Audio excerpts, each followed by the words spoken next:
guys? Welcome back to Pure Evil MMA. I'm your host, as always, Evil Eddie, back in studio. I'm so sorry about that. I'm so happy I caught that. But guys, coming off a crazy night for UFC 25-year anniversary. Yair Rodriguez going in there against the Korean Zombie and getting it done. Really pulling through when the UFC needs you most. And I always say this, like, what lasts? When you watch a card, what's going to make it last in your mind towards the end of the year when that end of the year recap show comes up where you go through best knockout, fighter of the year, and submission of the year and whatnot? What's going to stand out? You at least need your co-main, which was Cowboy Cerrone versus Perry. Phenomenal fight. And Perry posted some funny ass shit about Ace Ventura when he's crawling out of the rhino's ass. It looked just like Cowboy. On point. Always a good feeling when Cowboy Cerrone gets a W. Last night he really needed it more than Mike Perry did. Well, for UFC, you'd probably be rooting for Mike Perry to build his star power a little bit more. And we're going to be talking about that on today's show. In the main event, pulling it off with 1 second left, and I brought back the recap show last night. If there was any time to bring back the recap show, it was last night, because that was one of the best knockout of the year by far. Yair Rodriguez pulling it off with 1 second left on the clock, which should show everybody, never give up. Don't give up. If you're in there and you're down every single round, you are down to the last second. Never count yourself out ever. And Yair Rodriguez proved that. There are so many people out there that give up in the last second. Now we got Jack Stapelton calling in. Hold on 1 second, Jack. Let me just run everybody through what they're going to witness tonight on the podcast. So our first guest caller, we have Jack Stapelton calling in, and I've been begging this kid to come on the show because I've heard a lot about him, and then I got to witness my first calf slicer. We're going to talk to him in just a second. He's right here on the line. Calling in after him, we got Robert TQ Turnquest, who's going to be calling in later on in the show. We also have John Gunther, who's going to be calling in just a little bit here. And then Marie Jules Perez to end today's show. But what is going on, Jack Stapelton? How you doing, man? It's an honor to have you on the show. What's up, dog? Not much, man. I mean, first off, I gotta say this: everyone at Cage Titans has their own character. I mean, you fit that mold perfectly. How old are you, by the way? You're really young, aren't you?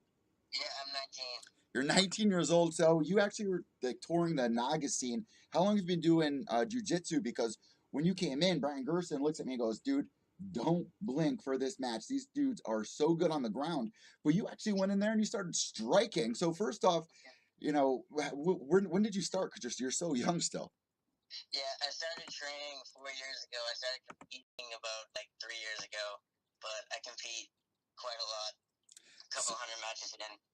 So there's a lot of experience there that none of these dudes in the local scene have. So it's just what I have going before them.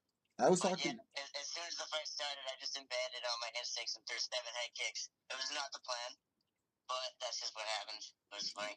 So how does that happen? Where the coach is kind of mad about it because the crowd was eating it up. Like, here we are thinking that you're going to bring it right to the ground, and you guys actually went in there and traded. Both of you guys were in there trading with one another. Were you expecting?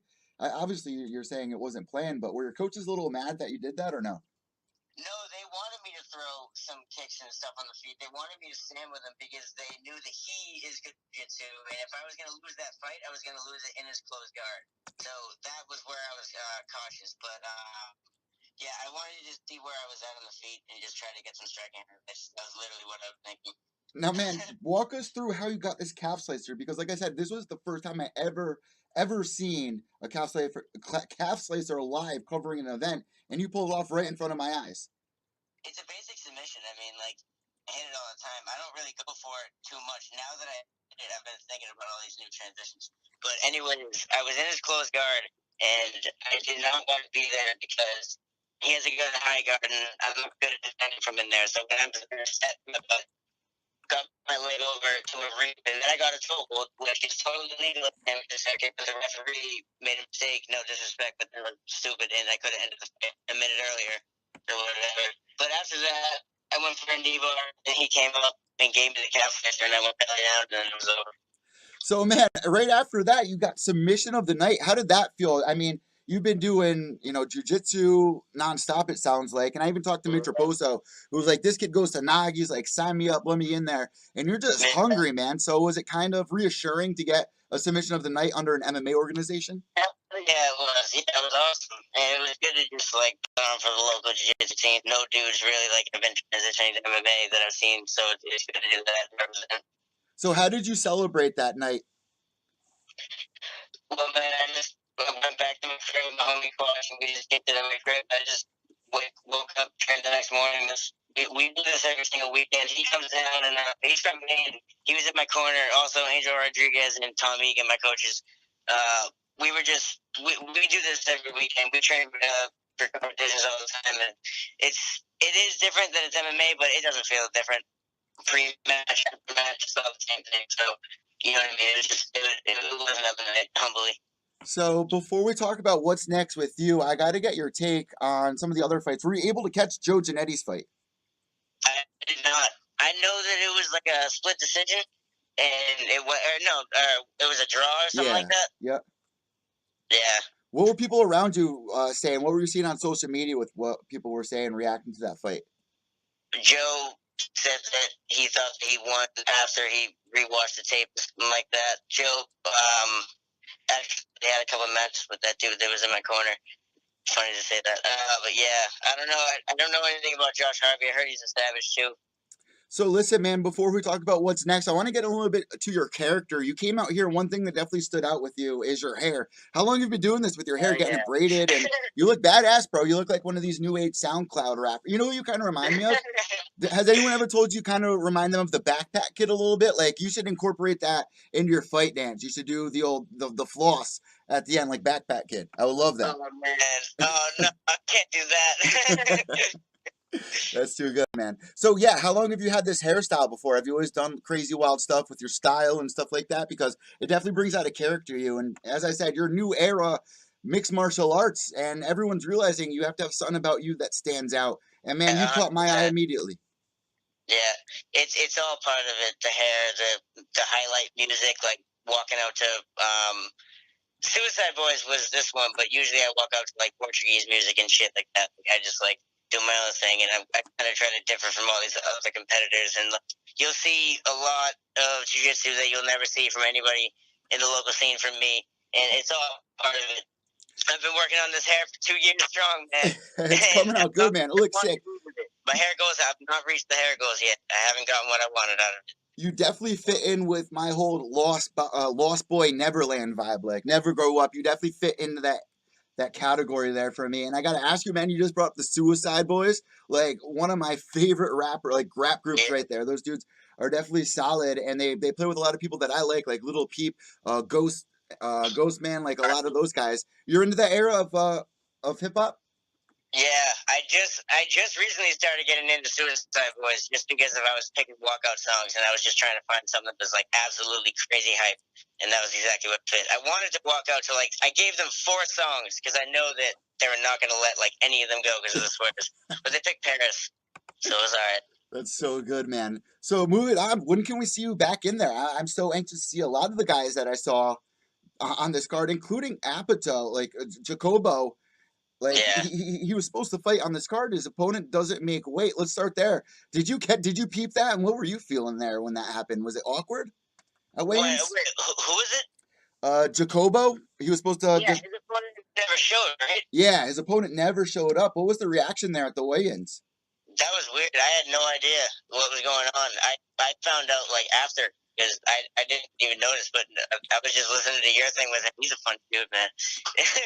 Yeah, he is. He came on last week's show and did one of the most interesting interviews I ever heard, which you guys can check that down below here in the playlist. But when can we see you back in there? I'm dying to see you. I think Cage Titans is an upcoming card. What, at the end of the year, or when's the next card? I think they're in January. I'm not sure if there's any MMA promotions in December, but if there is, then I'll be on them. Yeah, there's not many promotions going on right now towards the end of the year, especially around here. But, Ammo Fight League, have you heard of them? Yes, I actually have a jiu-jitsu match next weekend there. At the Big E Fairgrounds? Is that where they're doing it again? Yeah, no, I think that this one's different. I think this one's in Connecticut. Oh, shit. I got to go then. When'd you say that was? Next week, and you're going to be there? Yeah, it's just one jiu-jitsu match. It's against a local 125 amateur fighter too, which is pretty cool. So before we let you go, man, we got 2 minutes left before John Gunther calls in. What's the biggest difference getting ready for a jiu-jitsu match compared to MMA now that you've got 2 fights in? To be honest, it's not too different. I mean, the transitions that I do in jiu-jitsu are not what other people do in jiu-jitsu. And what I do in jiu-jitsu and MMA is not what people do. So it's just, it's almost like a secret, like, cheat code. Like, I feel these dudes don't know how to defend the transition, and it's not too much different getting ready for it. Obviously, the striking, I work a lot of boxing, I change Rodriguez, all that. But, yeah, it's not too much different, man. It's fun, though. It's a lot funner.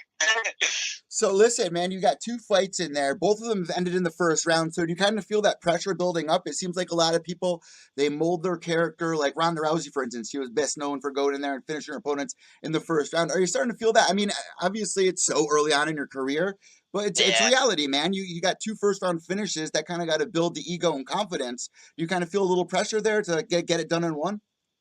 I'm trying to just look at it like, if I just stay as active as possible, nothing matters. Like, I win and lose in jiu-jitsu. I have like 100 more losses in jiu-jitsu than I do than wins. So when I compete, like, I just focus on competing as much as possible. That's the way to do it.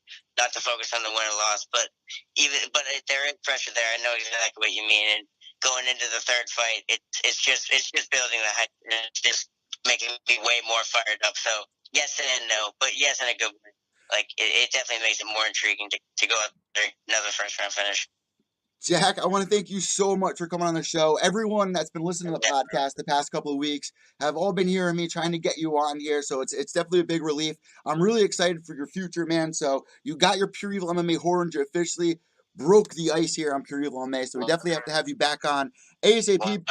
Before we let you go, you want to give out your social media tags and where people can find you? Any shout outs? The floor is all yours. Yeah, I'm at Relentless Worldwide on Instagram and Facebook, and John Stapelton on Facebook. Shout out David Quach, Andrew Rodriguez, Tom Megan, David Spino, all the dudes at Trifecta MMA, 15, Mama, BJJ, everything and all that. Hell yeah. Thanks, Doug. Thanks for having me on, bro. Have a great night, Jack. Thank you, brother. Peace. Here we go, guys. New era. The new era of MMA coming here on the show. And let me tell you guys, it was so awesome last night watching 6 fighters that we've had here on the program going to a UFC 25-year anniversary and looking at all the big media outlets. Even the violent Bob Ross going in there and getting the fight with Chisano. All right, I had to make sure that this was going good. Violent Bob Ross, I mean, going in there against Mike Trizano right off the bat, I had to say that wasn't the smartest fight to match him up with. And we have John Gunther calling in right now. Mr. Gunther, what's going on, boss? Hey, how's it going? It's going good, man. So let's jump right into things here, man. You got this fight last night going into it. Was it an honor or what to be on the 25-year anniversary card? Yeah, it was incredible opportunity to be on the 25th anniversary card and get to fight, a really highly ranked guy, and I was super pumped. So how did you get matched up with Davey Ramos? He's going in there. He's an undefeated fighter. You're an undefeated fighter. Well, you went into the Ultimate Fighter as, the undefeated season. I believe, obviously last night was a loss, and then on the finale was a loss, and we're going to talk about that in a second. But how did you meet up with Davey Ramos? How was this fight matched up? I was just waiting for anything, and they said, Davey Ramos, and I was like, yeah. I mean, obviously I didn't know who he was at the time, but then I looked him up, and he's incredible. So, super pumped to fight him. So going into last night's event, what were you thinking? Did you think that this was going to be a long, drawn-out battle? Because I actually picked you on Tapology yesterday doing this fight. The odds had you at some crazy numbers, and I've seen your fights before in the past. You're a really durable fighter. So when you went in there, how did you think you were going to match up against Davey?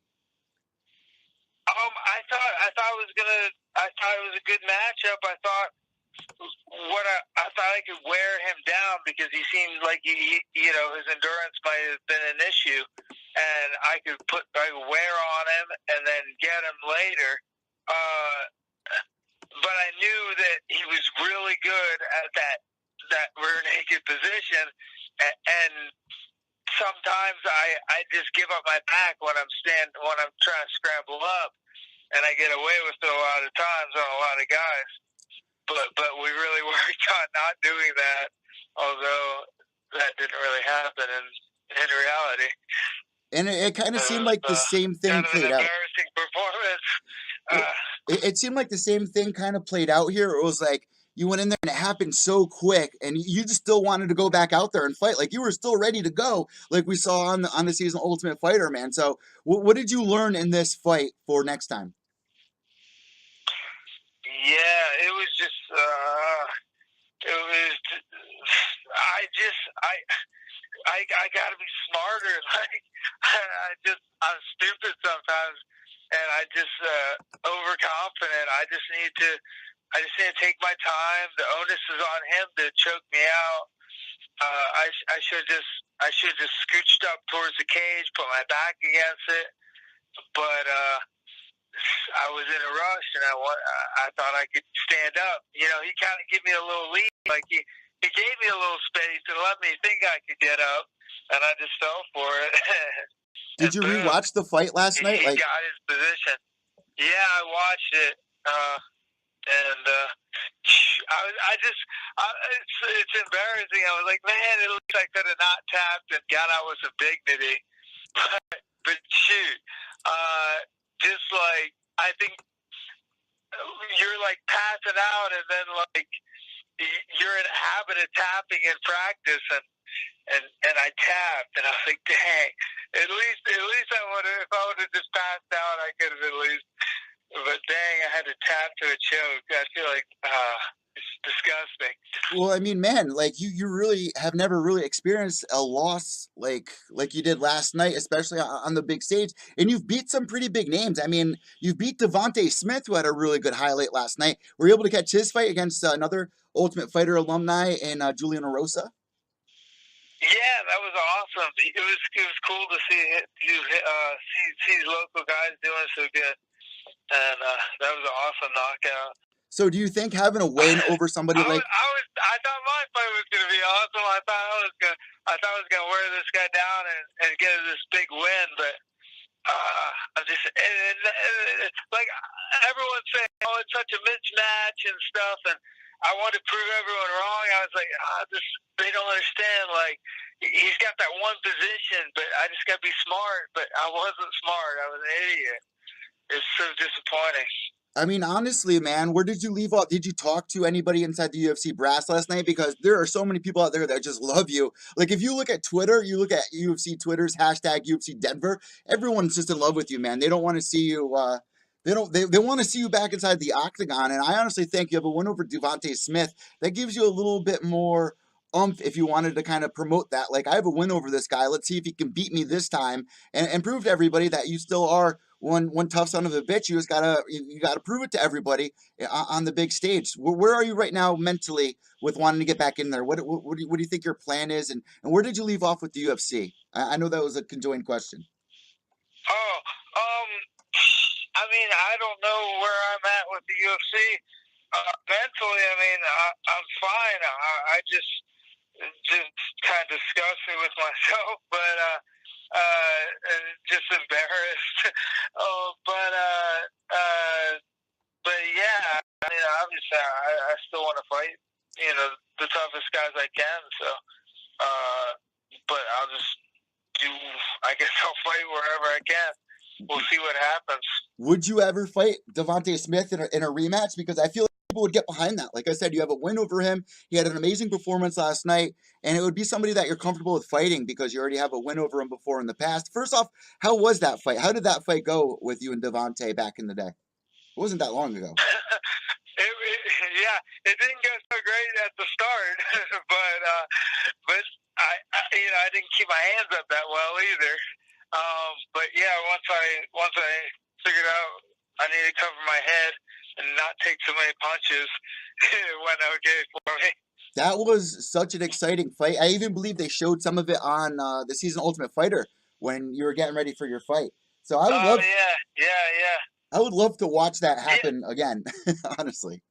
Yeah, I like Devontae, but yeah, I would fight him again. I would love any fight. But yeah, definitely. So after the fight, he's probably moving up after that last win. I mean, that was awesome, his performance. So would you like to fight somebody that's also in the Ultimate Fighter house? I mean, last night we saw that Luis Pena also lost against Mike the Lone Wolf Trizano. Were you able to catch that? Yeah, that was kind of. I knew they were both. I was looking forward to that fight. I was kind of rooting for Trizano because blue team, but then I like Pena too, and I was I I knew Trizano, like, he's real good about sticking to a game plan, and he's real slick. And I thought Trizano would get it, but sometimes it's jiu-jitsu. I was scared for him in a couple of spots, but he was able to work out of those positions and get that win. It was a great fight, back and forth. I mean, it was competitive. Yeah, it really was. I enjoyed every second of that fight. Did you guys mingle afterwards? Obviously, you guys have that tight bond, living with one another. Did you guys go out and celebrate together, enjoy the rest of the night? We actually ended up sitting in there was like a little room in the back where they had food and stuff, and we were actually ended up hanging out back there with and Davi Ramos was back there too. He showed me how he does the body triangle. It was pretty sick because when we watch his videos, we saw he did a body triangle, and we're working on so turn to the foot side and step on that foot, but he doesn't do it in a traditional way. So once he had it on me, I'm like, oh shoot, how do I get out of this thing? Because he showed me last night how he does it. It was pretty cool. He put it on me and whatever.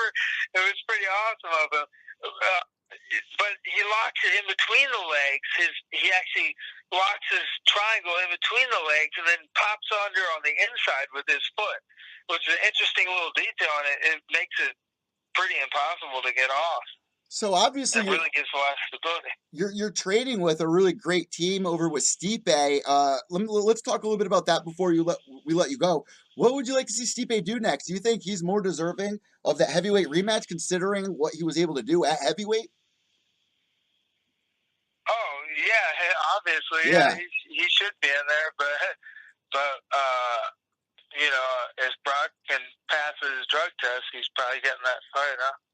So honestly, how's the vibe at the gym right now, going towards the end of the year? It seems pretty good. I haven't got back yet. Monday I'll be back, but it seems good. That was kind of a silly question, but don't embarrass all my coaches and everything. Listen, man, one of the things that people love you talking about is the llamas. Are you still doing that? Are you still going there and cheering the llamas, or did you kind of take a break from that, or is that never going to go away? Is that just in your DNA? Yeah, I mean, I enjoy doing it. It's seasonal, so it's 3 months out of the year. So it's just in the summer, because they just need shorn once a year. So we just try to pack them all in 3 months. But hopefully I can keep doing that. We'll see. And has your living situation changed since being on The Ultimate Fighter? Now you got, maybe a little bit more money in your pocket, or are you still enjoying living, kind of like a wild boy, man? I don't blame you. You have a house with so many people in it. It's man, I kind of want to do my own thing, be left alone. And, me and you were talking about last time you were on, we're we like animals more than we like people, honestly. So what's your living situation like right now? Yeah, it's the same. I'm kind of a little antisocial, and it's just convenient, just being able to move wherever, just park wherever and just live there. So, I'm just living out of my van right now. Last question before we let you go. You being from Ohio, man, were you able to catch out MGK's new album, Binge? Oh, the Eminem disc thing? Yeah, it's on that album. Yeah, did you hear the Eminem disc? What did you think about that, since you're an Ohio boy? I heard that. I guess I didn't hear the whole album. So what did you think about the disc? Who do you think did a better disc? Because I don't even want to listen to Eminem's disc ever again, because I'm such an MGK fan. Oh yeah. I mean, I like MJK. Machine Gun Kelly's. I like his kind of like a catchier tune, I think. But I don't know. I like Eminem. He's got he's got so many plays on words. He works in there. It's so sometimes when I'm cheering, I'll take like a 1-minute clip of different songs, and I'll just put them and I'll listen to them all day, one after another, and to time myself. Because if you're doing 100 animals and you start getting behind, you got to kind of have a way to keep a pace. And if you time yourself, people think you're rushing or whatever. So sometimes I'll just listen to like 1-minute clips of songs. And so I had this 1-minute clip of an Eminem song, which I listened to. And after listening to like the same song all day, or 1-minute clip of it, I realized like there's like 100 different plays on words I didn't even notice the first couple times I listened to it. Just built in there. It's kind of amazing. And some of his songs, like all the little intricacies he works in, it's crazy. Yeah, it's totally true, and that's definitely a good way of realizing that. A lot of people they don't catch on to the little things like that. And I think that's one of the biggest reasons why I'm such an MGK fan.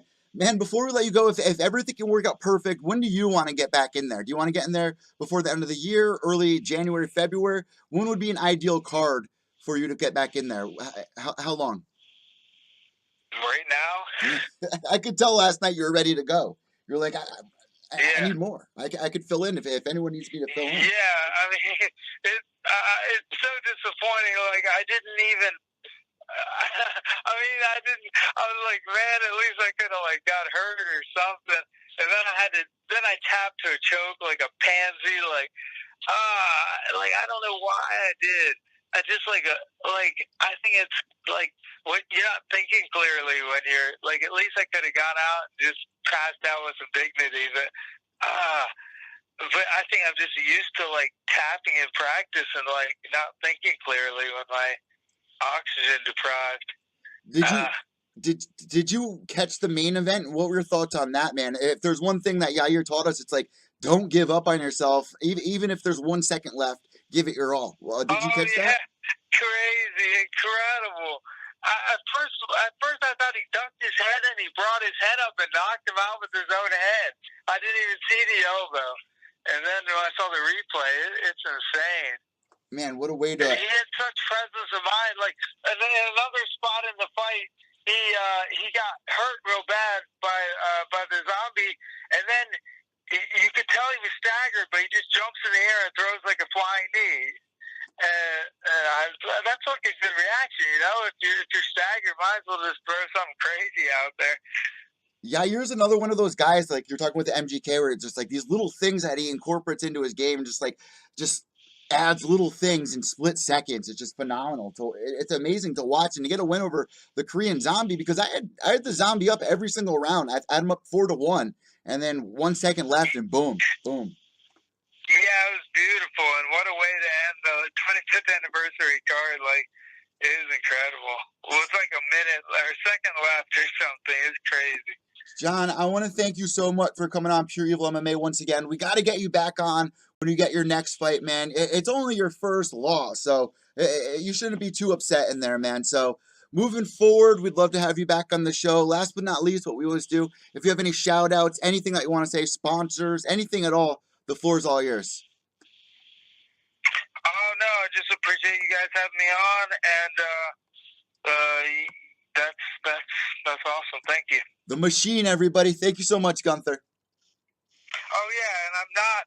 Those people that put the plastic piping over my carotids, I'm upset about that. Wait, what? I get metal next time. What? What happened? What happened? Oh. So before the fight, I thought, okay, this guy's it's okay if he breaks my arm, I just don't tap. And then I just get implanted like plastic PEX piping over my carotid arteries. That way he can't choke me unconscious. But it didn't work at all because the plastic, like the dude had such a squeeze. Look at the biceps on that guy.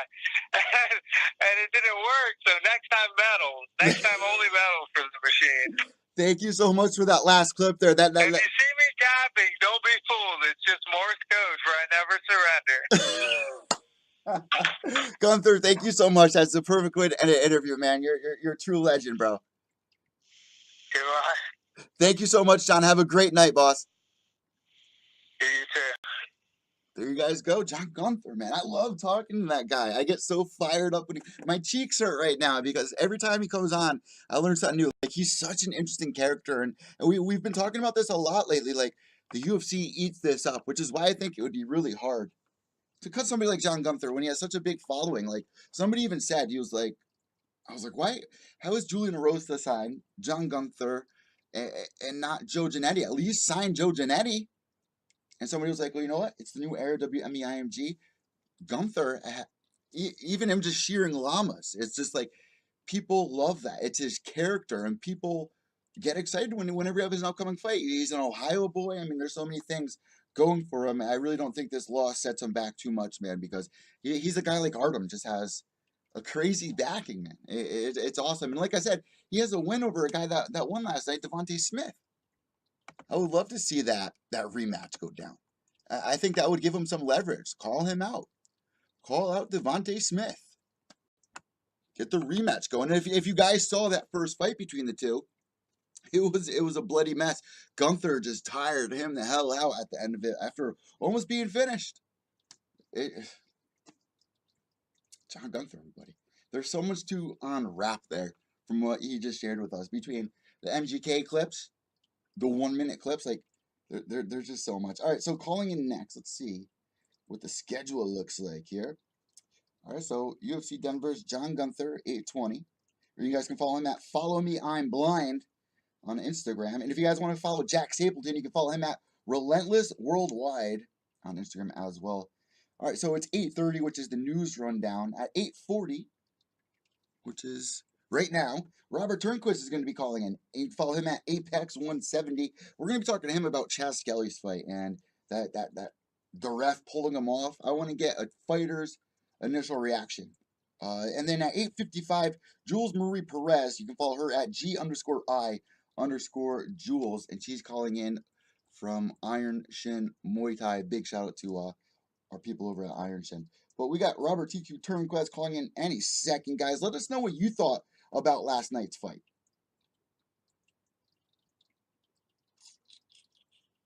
Give me 1 second to pull him in. I have all these messages, even from McSweeney. Hey, cool. And now, which reminds me, guys, go follow Gloves Off Podcast. Me and James McSweeney, Ultimate Fighter Season 10, #1 pick for Team Rashad, came over with Big Brown and Rashad Evans, like all as a trio for that season of the Ultimate Fighter. Go check out our podcast, Gloves Off. We got Robert TQ Turnquest calling in right now. What's going on, TQ? Not a lot. What's up, brother? Not much, man. Just trying to really just digest what we witnessed last night. And I was telling everybody, big reason why I wanted to have you on the show is not just to talk about what's next with you, but to kind of unravel what happened in that Chaz Skelly fight. Now, first off, man, were you watching the fights last night live? And what was your initial reaction when you saw Chaz Skelly get pulled off by the ref? So I didn't watch all the fights live, but I did watch that one. I watched about 5 of them live. And, man, holy shit. That was just blatant robbery. Like, I have no other way to describe that. And that was just robbery. Like, anybody that does jiu-jitsu knows that if your muscles are all tight and you're trying to violently pull your arm out, you're going to get stuck in that Darce choke. And it's gonna get tight really, really quick. Chaz did the right thing. He, loosened his arm up a little bit, and he was trying to pull it out. And as soon as he did, the referee stopped it. Like, he was not out at all. And I've actually trained with Chaz down at HK 365. And his jiu-jitsu is slick. Like, he is really good on the ground. So for that to get stopped that quick, that was disappointing. A big thing that was like a red flag where it was like, how could he be out? Because when he got pulled off, he had an initial immediate reaction to the ref being like, are you joking me? Yeah, and the ref should have realized at that point, like, oh shit, I just messed up big time. But I mean, at that point, the ref he'd already messed up. Like, he couldn't go back and be like, all right, well, set this Darce choke back up and put your arms back over here. Like, yeah, I mean, it's really messed up, and I wish they would, use a replay for stuff like that. But yeah, that was just robbery. Yeah, instead of the ref trying to see what he did wrong to admit his mistakes. He was just kind of protecting himself, being like, no, I made the right call here. What do you think should be changed in that situation? I mean, obviously, I feel like refs know this. They should have a background so they know, what to look for. And I don't know what the ref's background here was, but what would be a sign of somebody going out in that situation? And did you see any sign of him going out? No, I didn't see any sign of him going out. So I agree 100%. I think that the referees should have a background in striking and in grappling. They should. I don't want to say they have to be a brown belt, because I know purple belts that are very capable and blue belts that are very capable, but I think they should have some background in grappling as well as some background in striking. All the referees, I posted a video right after it on my Instagram. I saw that. All the referees that I've ever dealt with, when they think someone might be out, the first thing they say is, "Hey, are you okay in there? Or are you still good? Are you awake?" They say something to try to get you to signal them like, "Yeah, man, I'm still good." I was caught in a really tight triangle before, and I ended up being in there for like a minute and a half. And after about 30 seconds, I realized I have to relax, otherwise this triangle is going to get set. So I relaxed, and as soon as I did, the referee asked me, he was like, "Hey, are you okay in there?" And I gave him a thumbs up, so the fight can keep going. If they had said something to Kelly, like, "Hey, you good? You still alive?" I'm 100% positive Kelly would have given some type of sign that he was still good, and the fight would have been able to keep going. But the referee just jumped in and stopped it. How many times have we seen people get choked out and they're out for seconds? They're out for 5, 6, 10 seconds before the referee jumps in. Like, that happens more often than the early stoppage. We saw that last night also. We saw late stoppages also. Like, it was all over the place.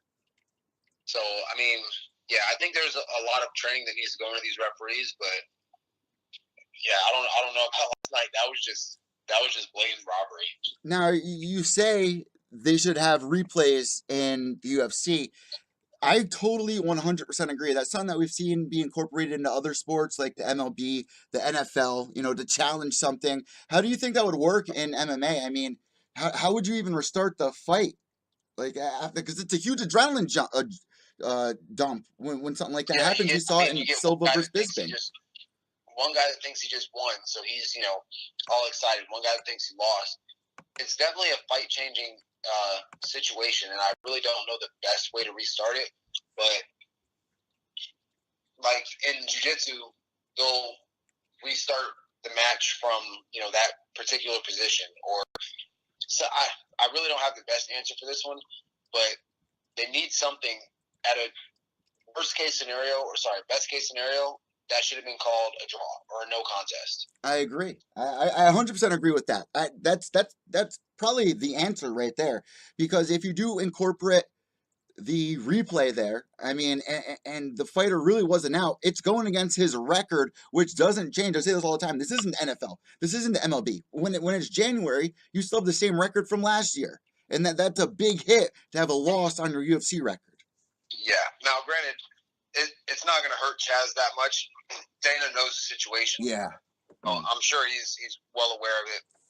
Chaz is, 21-5 now, or 20-5 now? Like, Chaz is a top-performing guy, but you get another guy on there that's, on the undercard. He's on the preliminaries or something like that just got into the UFC. And, maybe he's taking a short-notice fight, and he's only got this one fight to prove himself. He could have just got screwed out of a UFC contract.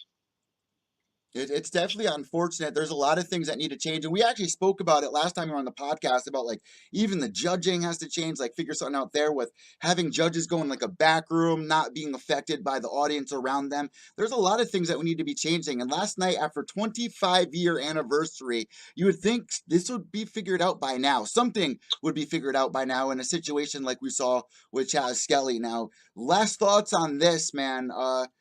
If you were in that situation, how would you react? Because you did the same thing and you gave the thumbs up. How do you think Chaz should have reacted? Because his arm was tied up in that situation. What would you have done if that was you? And you can, it's a little bit different because I had a referee that he was a much I don't know this guy that was refereeing, but in my opinion, this guy that I had was a much better referee, and he gave me the chance to say like, yes, I'm still good. He asked me, hey, are you all right in there? And so I was able to give a thumbs up. If the referee had asked Chaz like, hey, are you okay in there? He could have raised a foot. He could have done something. He could have said, yeah, I'm okay. I'm good. Like, we didn't see that. That's right. The ref didn't even ask. He just kind of jumped in there. And the way in a couple of his fights, when he would jump in there, it was kind of slow and weird. Like, it was like he was unsure of his own decision there. Yes, that's exactly what I thought. Like, he was jumping in to stop it, but he was like, I don't know if I should. Yeah. 100%, man. Would you protest this? Would you try to, have it overturned to a no contest if you were Chaz? Or would you not even go through that effort? I would probably try to overturn this one. I had one where I was hit in the back of the head several times, and a buddy of mine suggested that I try to get it overturned, but I knew from the first hit I was out, so I was like, no, I'm not. He caught me, I'm not going to try to overturn that. But a situation like this, where he was very clearly still in the fight, I would try to get that overturned. Yeah, I would too, man. It's upsetting because you're losing money when you get the loss. Like, these guys are probably making, what, 10 and 10, 20 and 20, 15? Well, Chaz better not be making 10 and 10. Chaz better be the 30 and 30 or 40 and 40 range. Yeah. But, the thing is, we have the disclosed pay and the undisclosed pay, and I hope that Dana White took care of him. I hope that he was like, hey, man, look, I know you got robbed. I'm going to give you at least half your win money or something.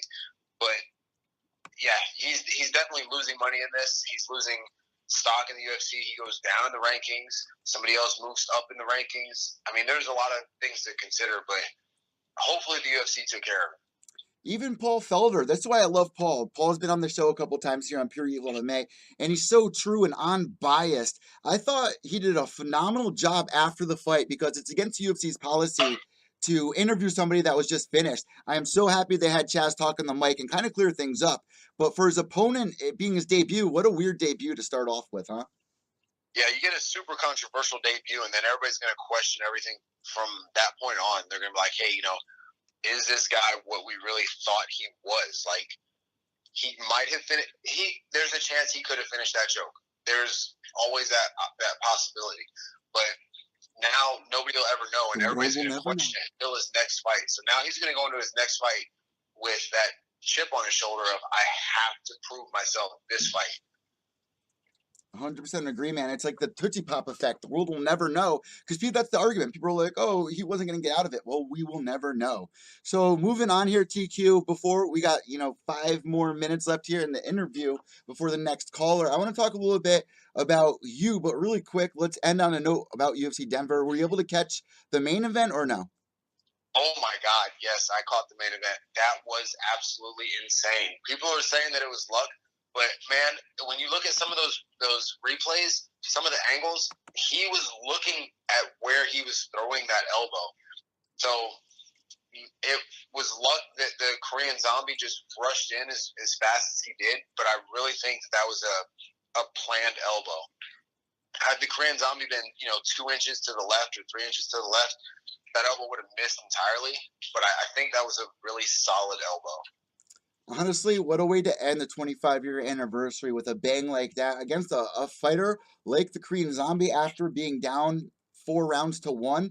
Absolutely phenomenal, man. And honestly, that is how you end a big event like that. Free to everybody that gets to witness that. That only helps the UFC moving forward. But when people are tuning in for the first time and they see shit like the ref fucking up, it's definitely a big turnoff. So there are pros and cons to last night's card. But let's move on with the interview here, TQ. What is next for you, man? You're definitely trying to get back in there. I've been peeping your Instagram. I saw you, the walkout. You're just thirsty for it. So when can we see you back in there? What are the plans? Dude, I am so hungry and I'm ready to go right now. I mentioned it to you before. I had hopes that it was going to come through, that I was going to fight on the Bellator card in Hawaii. They're doing 2 back-to-back cards on the 14th and 15th of December. One of them is specifically fighting the troops, the USO show, and I did not get on that card. Instead, they told me that, again, I need, well, it's about timing. it's not the right time for me to get on that Robert card. Turnquest from the United States holds the rank of black belt in judo. Put people with losing records on the card, so that's kind of disappointing. I was really hoping for that. As of right now, I have no clue what's next. I'm hoping to get a fight in December or January, and I'll take short notice fights. I'll take pretty much whatever comes my way. But there is a card in February for Aramis MMA in Poland. And the owner and matchmaker for Aramis have contacted me, and they said, hey, we want you to headline our card. So if nothing else comes up, then that's what I'm going to do. But I still want to fight before then.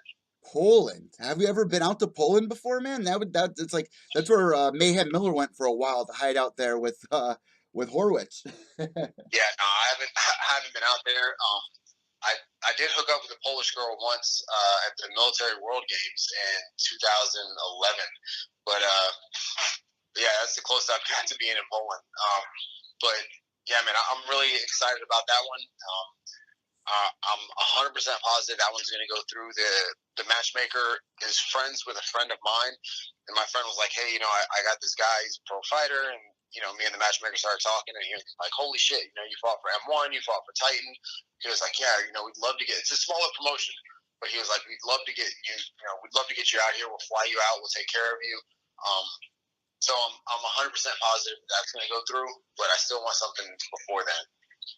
Well, listen, man, I have to ask you, you're talking about Titan FC. Jose Shorty Torres was just cut from the UFC along with the rest of the flyweight division. What were your initial thoughts on that? That one, again, I think that's bullshit.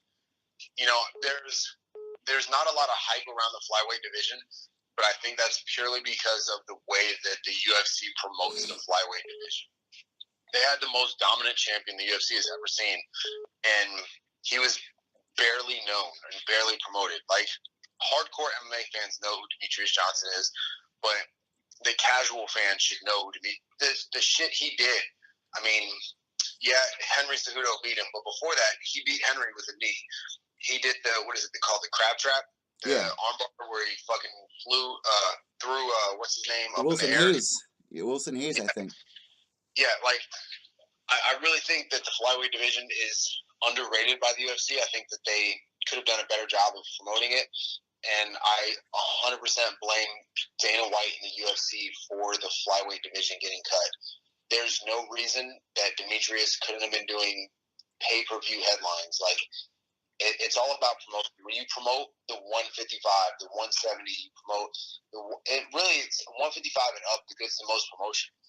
When you promote them, that's who the fans want to see because that's who they know. So promote your 11-time. Was it 11-time?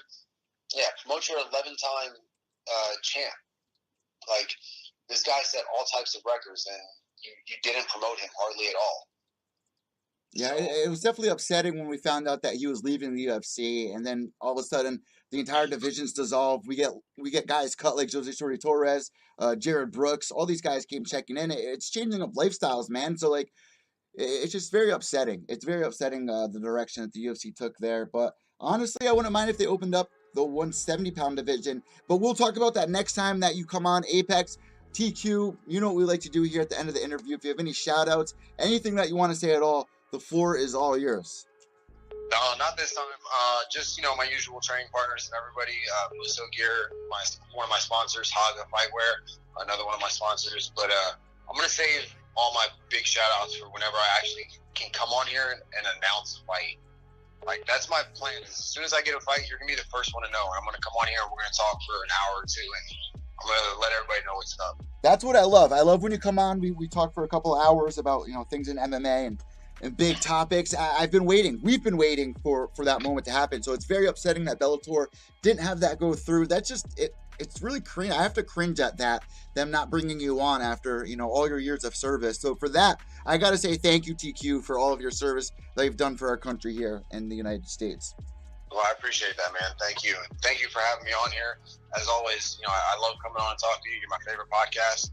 And I know we're out of time, but, that new logo, That shit is nice. You need to put that on some merchandise like quick so I can get that t-shirt. All right, hell yeah, I'll do that. I'll do that for sure. And I appreciate you supporting the Pure Evil MMA podcast at the gym, rocking the Pure Evil MMA tee. That means everything to me.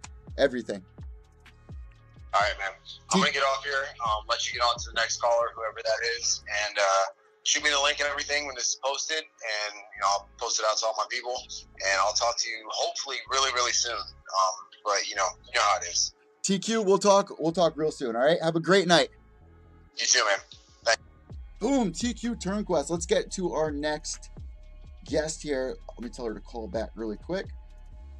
Call now. So our next guest is Jules Marie Perez. Now, this girl, she's a Muay Thai boxer, but there's a lot of things I want to talk to her about because she's also an artist. And I love fighters that you get to see like the creative skills. And she also started as like a bodybuilder. There's a lot that we can talk about with Jules Perez. And she's one of the girls that obviously is easy to look at. So she's going to be killing it on Instagram. She got more followers than I do on Instagram right now. What is going on, Jules? How are you doing tonight?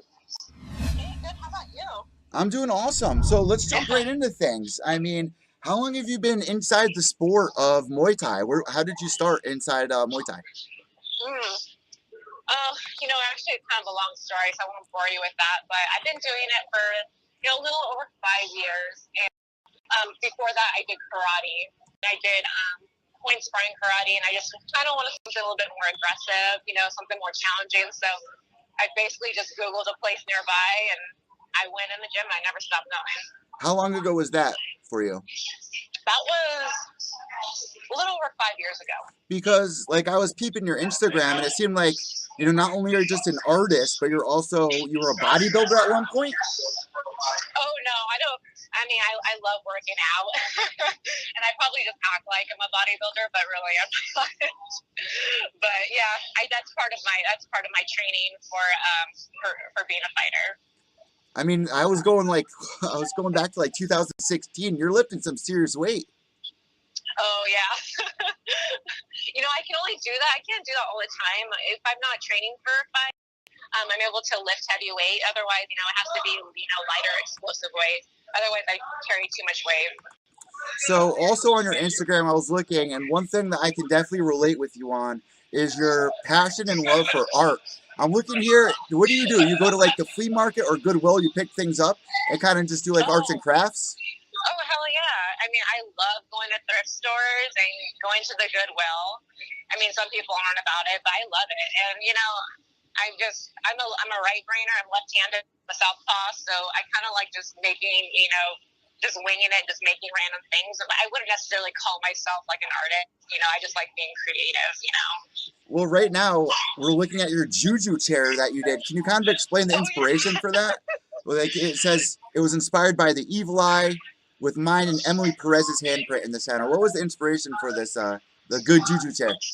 You know what? I have no idea. Honestly, I just wing half the things in my life, and so I wanted something kind of bohemian style, just the colors, and I was just I didn't know what to do. And I remember I went upstairs in my room. I was like, what the hell am I gonna put on this chair? And I looked at my wall, and I had an evil eye up there. I'm like, you know what? I'm gonna use my fingerprints and make an evil eye on the chair.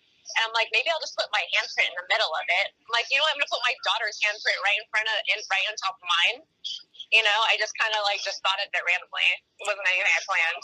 Oh, that's so awesome because it seems like you're definitely enthralled with. I didn't even know that you had a little girl. How old's your little girl? She's 16. Oh wow, so she ain't that little. She ain't that little at all. No, she's not little. So were you really young? Because you obviously look like you're my age. Were you really young when you had her, or what? Yeah, I was 16 when I had her. Oh, wow. And what did that change for you? Because I know a lot of girls, I know a lot of single females now that have children at this day and age. Well, what was that like for you? What did that change in your life? It's kind of one of those points that either, they make you or they break you. And, I think by having her at the age I had her, it made me grow up so quickly. And it made me, just from the community and family, you encounter a lot of adversity. And I just think that me as a woman, that just made me more resilient, which is part of the reason why I am a fighter right now.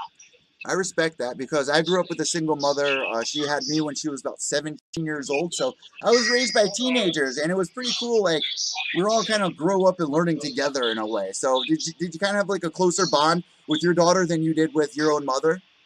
Oh, absolutely. That was actually one of the main things I wanted because I didn't have that close relationship with my mom. And so I always told myself, whenever I have, a child, preferably a daughter, I'm going to make sure that we are really close. So that's what I didn't have in my relationship. That's what we have right now. I mean, she and I were just, out hiking out at Montana de Oro just together right now. I mean, we do stuff together all the time. We're best friends. And I always see that you're at the pier out there. That's something that we don't have out here on the East Coast, at least much of it. That's got to be pretty cool living out in that area of the world. What are some of the perks? It's gorgeous. Where we live, it's so beautiful. I mean, there's not a lot of people that live around here. It's kind of like, just a little treasure that people don't know about. But, I mean, today, it was 69 degrees out there. And it was just, it was absolutely gorgeous. Perfect day. So it looks like you guys do a lot of outdoor activities. What's your living situation like right now? Do you have a house, or are you just kind of, going from one place to another like a lot of us do?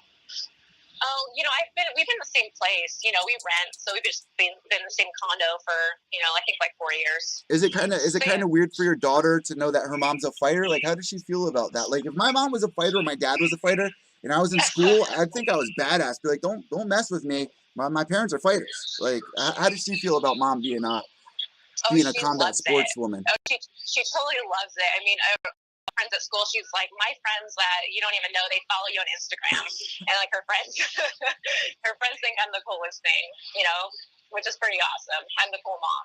What do you guys got? A little dog too, I see. Oh yeah, Phoebe, our little mutt. Does she get to go to the gym? Because I know a lot of fighters, when they travel or have to go somewhere, they get their dog registered because it's a comfort thing. You're going to a new area, a new place. You want to have that feeling of home. Some people bring their stuffed animal. Some people bring their dog. Do you have your dog registered? Can she go to fights with you? I wish that she could come, but she's such a little brat. Like, she is not good with strangers. Like, if anybody tries to approach her, like, she just gets all nippy. So it's like, we can't have her, like, around a bunch of people that are going to want to touch her, So when is going to be your next fight? I mean, what are you looking for? It's almost the end of the year, 2019, right around the corner. What are you trying to do? What's your plan here? We're actually looking right at the beginning of the new year. So I don't know if it's the end of January or the very beginning of February. And what promotion are you going to be fighting with this time around? So far, it looks like WCK. Okay. And have you kind of scoped out the roster over there, or do you kind of just leave it to your coaches, your manager, to get the fight for you, and then give it to your coaches to train you for that specific fight? How do you get ready? Yeah, my coach. We're actually pretty a new duo together. He just started coaching me probably like in March. So he was a professional MMA fighter. So he just kind of he's the one that does all the scoping out, and then he just works one-on-one with me. Well, how do you know if you're in the right place? Like a lot of people out there, they'll probably ask if I'm trying to go find a gym, how do I know it's the right gym for me? What do you look for to be like, this is where I want to be? No, totally. And I kind of just go by the person, because my coach, when he was a pro fighter, he had to basically look out for himself. So he kind of took me under his wing. So he's looking out for me. I just kind of go by his direction. I totally trust him. So I'm grateful to have somebody like that, looking out for me. So really quick, I want to talk about some of your tattoos. We're looking at your Instagram right now. It seems like your husband does Japanese art. It seems like you obviously are enthralled in arts, like we were just talking about. So what do you got tattooed on your body? Oh wow! Well, I have a willow tree. I have a red tail hawk, a dahlia flower. I have my green eye for my third eye consciousness. A dream catcher, a wolf. I have a nebula, tiger lilies, and I'm looking at myself, and and I have an elephant, and I actually got one of those sock yent tattoos from Thailand when I went to Thailand 2 years ago. Which is what, for people out there that don't know, including myself, what does that mean? The what? I'm sorry? What exactly is that? A sock yent? Yeah. That is those traditional tattoos that are given by the monks in the Buddhist temples in Thailand, and they use those bamboo sticks. Jeez, So it's like it's kind of like a ceremony. Like you give like they're giving you like a blessing, like you give a donation, and then you go and get blessed by the monk. So yeah, it's one of those traditional those stick tattoos. How do you get one of those? Like not anybody can just go and do that. How did you get that done? Well, when the gym I was training at in Thailand, Sitwan Chai, they have like they're pretty they're pretty out there. So I mean, you have to really make some arrangements to get around to the temples. But so they made the arrangement for me to take one of their taxis over there, and I just went to Wat Bang Phra. And yeah, I just went in there and waited in line, and I got mine done. So I'm looking at the picture of that third eye. Let's talk a little bit about that. For people out there that don't know about the third eye, I love, one of my favorite bands is Tool. They do a lot of study and talk about the third eye. What's your love? When did you discover third eye and being one with the universe? I think it's still a work in process. I mean, I look back at myself from 3 years ago, and I'm just like, gosh, I thought I was aware now. And I look at myself now, I'm like, gosh, I'm so much more aware, than I was 3 years ago. And I'm just going to keep on being that way. 5 years from now, I'm going to look back at myself now. And it really it started, I think, when there was a relationship I was in. I was with the guy for 8 years. And after I split from him, just so much more of my mind became open. And I think just being with him, some of his thought processes were very narrow. And I think just being away from that really broadened mine. So I think that's what at that point. How did you get out of that toxic situation? Because a lot of people out there struggle with that. Like they'll be in a situation where it's more of a comfort thing, and they don't realize how toxic it really is and how much energy it's taking out of them. No, absolutely. Like I was with him for 8 years. We lived together for 7. I thought I was going to be with that guy for the rest of my life, but there was always just something in the back of my mind that was just telling me that it wasn't him. I wasn't going to be with him, or if anybody. Like I wasn't looking for anybody.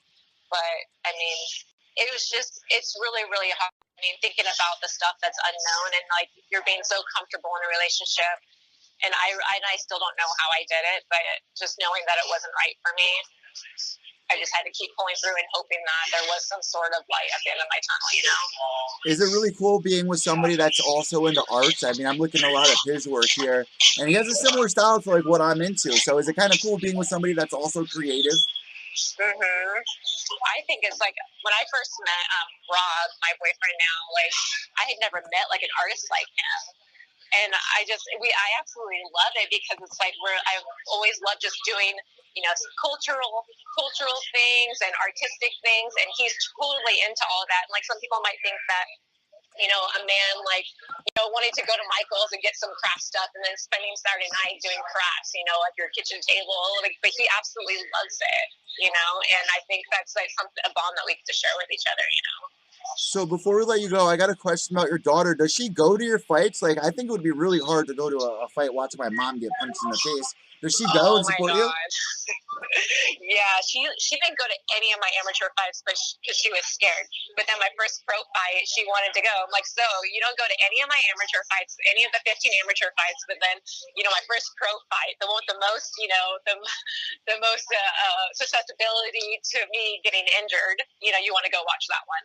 But she was totally all about it, man. She was out there like cheering me on. Like she wasn't as scared as she thought she'd be, but. Does she watch mixed martial arts? Like, is she following along with like UFC or anything like that? Or does she go to the gym? Does she do anything on her own? Is she into MMA or does she not really mess around with it at all? She's not into fighting as of yet. She did do karate. She has her junior black belt in karate. I mean, she used to kick all the guys' asses when she was a little kid, but right now she's more into weightlifting. She goes to the gym and she lifts weights, which is like her thing. You do see things that are like really similar between you two, obviously. Like those two things, like that's got to be so weird seeing like a mini you. They're only a couple of years apart too, so. I know. I know, exactly. And the cool part about that, like when I have kids, I'm about to be 30 years old, and it's like my kids will get to have a grandma and a great grandma because my mom's so young, my grandmother is so young, and just like, I really love that about this generation. It's like people are ended up living a little bit longer or whatnot. But before we let you go, last but not least, what's your plan for the end of the year? I know that you said that you got an upcoming fight, but did you get to celebrate Halloween? Do you celebrate Christmas? What's the end of your year look like? What does the end of my year look like? Yeah. Right now we're just training. We're drilling a lot of basics and building up my muscle memory for when I get back in the ring, and then looking to go to the snow at the end of the year since I never get to see snow. I've seen it once. Well, I got to see that you dressed up for Halloween. What was the what did you dress as? Well, I was bored. I got bored on we didn't have any party. We didn't get invited to any party, so we're like, whatever. I want to dress up though. So 12 o'clock, I was just like, I want to. And my neighbors were having a party, so I just kind of dressed up. I had like that dress I got from the Goodwill, and I just painted my face a little bit, and I was just kind of just running amok, going up and down the street, and then kind of like bugging the neighbors next door, like knocking on the fence, trying to scare them, but they were too drunk when they saw me, so I didn't scare them. I mean, it's never too old. You're never too old to go trick or treating. Yeah. And you walking down the street like that, like we're looking at the picture. Throwback to midnight last Saturday, causing chaos around our neighborhood. I would be scared shitless if I saw you walking up my street at midnight. Shitless. Oh my god, there was like a cop that drove by too, and like I was doing this thing where a cop would like drive, or a car would drive by, and I would just stop, and they would just keep on driving slow by me, and I did that, and there was a freaking cop. I was like, oh shit, and then I saw him slow down at the end of the street, so I just turned around and I booked it back home. What is that, like a wedding dress that you're wearing? Like that looks like an expensive dress that you put on for this. It was some vintage dress I got like from a few Halloweens ago at the Goodwill. It was like a gunny sack dress, and I guess that was really popular in the 70s. So it's like a straight vintage dress. It's a wedding dress, I guess. That is so scary. Yeah. Last but not least, I also see that picture of like a skull that you painted. What did you paint that first off? Project Calavera?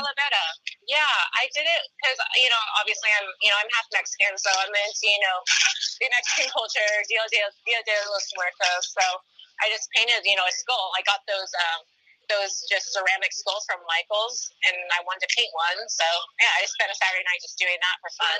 And, I need to get back into arts like that. Arts and crafts are so much fun, and you're never too old to do stuff like that. So I really appreciate you bringing that side out for people listening to the show right now, because I feel like people need to do more of that, and they'd find more peace with themselves. It's such a huge stress reliever. You find that? Oh, absolutely. It's therapeutic. Yeah. Extremely therapeutic. So before we let you go, last but not least, if you have any shout outs, sponsors, anything at all, the floor is now all yours. Oh, yeah. Okay, shout out to obviously my coach, Postal P MMA, the gyms that we train at, Pit Fit in San Luis Obispo, the Budorayu in San Luis Obispo, and also my fitness gym, Athlon Elite, also in San Luis Obispo. And people can follow you on Instagram at G_I_Jules. But where else can they follow you? On Facebook, Twitter? Where else can people get a hold of you? Yeah, I really just have just Instagram and a Facebook. So it's under Jules Marie Perez for my Facebook. And I'm glad that you realize, in this era, you need to have an Instagram and promote yourself. You're your biggest promoter, and it seems like you're spot on with that. So we really hope that your career blossoms, and we have to have you back on soon for your fight. Oh, absolutely. I would love that. Thank you so much, Jules Marie Perez, everybody. Thank you. There you guys go. Jules Marie Perez. Give her a follow at G_I_Jules. Now, I have been sick all day. It took me a little while to get up, get motivated to do the show, but I made one promise to everybody, and that is I will never let you down again. When I make a promise and I tweet it out, it's gonna happen, unless the fighters don't call in or whatever happens. Which reminds me, before I end today's show, Chad Skelly, who just lost last night in a very controversial way, he is going to be calling in this week to Pure Evil MMA. Not sure exactly what day he's going to be calling in. Also, Jay Cuccinella, which, oh my God, let's go to Jay's page really quick, because I'm actually waiting for him to call, but he said that he's on his way home right now and that he would call when he get home. I'm not sure what time that's going to be, but I have to show you his what to him at the bare knuckle boxing fight. And just really quick, if you guys did not catch it, Johnny Hendricks getting the L against Pure Evil MMA's own Dakota Cochran, who is also an Ultimate Fighter. Hello, fellow. Check out Johnny Hendricks, man. That's one hell of a fucking win, if you ask me. Jay Cuccinello also getting the W. Chris Lieben beating Phil Baroni. Absolutely nuts. All right, so guys, Mellow Fellow, and if you're listening to this on the podcast right now, hop over to the YouTube channel because you're missing out on all the visuals. I'm going through all the fighters' Instagrams, Tapologies. As we talk to them, you're not just looking at my ugly mug anymore. I promise. I promise it's now safe to go back to Pure Evil on the YouTube. Give us a thumbs up, subscribe, and press the notification bell. But check this out. This literally is virtually identical. Check this out. Those are the same freaking scars as Chucky. And he is rocking it in fashion. You gotta love it. Jay Cuccinello. Now look at him. I love Jay. This was such a good season. This was such a good season of The Ultimate Fighter. I'm gonna be honest, I did not watch a single episode from this season of Ultimate Fighter. Season 27 did it for me. And I kind of banked on that being the last season in my mind. That's what everybody was talking about. Hey, I will be like number 665. Last night we followed somebody. We ended up being their 666th follower. Heifer last night, the female fight. She ended up losing to can't even remember. Barber? Macy Barber? I can't remember. I think, yeah, Barber. Which I want to see Barber versus Malia Martin 2. Hopefully I'm getting the names right. And guys, during the interview, I brought out our newest member to Pure Evil MMA, and she fucking shit on my shoulder. She's not potty trained yet. But come here, babe. We got the new baby, and we named her Shadow. Which, I don't know, I was going to name her Angel because Joe Giannetti and Johnny Cupcakes came up with that nickname for her since I'm Pure Evil, and she's pretty much white. So why don't you name her Angel since she chills on your shoulders during the interviews? Well, now she's shitting on my shoulders and leaving little piss shadows, so she is Shadow. No, actually, the real reason why I named her Shadow was because when I picked her up from the pet store, I couldn't pick her up until Wednesday because she's still such a baby. If you see how tiny she is compared to the other girls, and I have two other girls upstairs, Puff and Bella, which they're upstairs, they're watching TV without me right now because my TV broke here in the studio. But I named her Shadow because I was listening, when we picked her up, I was listening to Vince Sevenfold, and it was a rap. It was just a rap. A rap from there. Wake the Fallen, right, babes? Let's put you back. Bada bing, bada boom. So, like I said, I was not feeling too well. I'm going to be trying to do the episode next with James McSweeney for Gloves Off, episode number 8. So I got to enter his live stream. So go check out episode 8 of Gloves Off podcast. I'm going to try to mix in with James right now, even though I feel like absolute shit right now. I'll be on for 11 a.m. And I think he's talking about his 11 a.m., which I think it's 10 a.m. there right now. So I got to get things going. Guys, thank you so much for tuning in. I want to thank all of our guests between, oh my God, we had a stacked show today. Jack Stapleton, who I was trying to get on the show for so long now. He's checking in. Kid's only, 19 years old, he said? Something like that. Jack Stapleton, follow him at Relentless Worldwide. Also, UFC Denver's own and Team Stipe's John Gunther.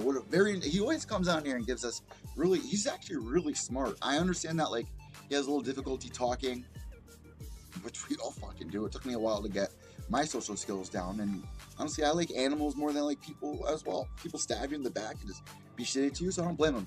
He loves animals and he just wants to go in there and fuck people up inside the cage. I don't blame him. That is one hell of a life. I love John Gunther. I love what he represents, so I'd love for him to get another fight.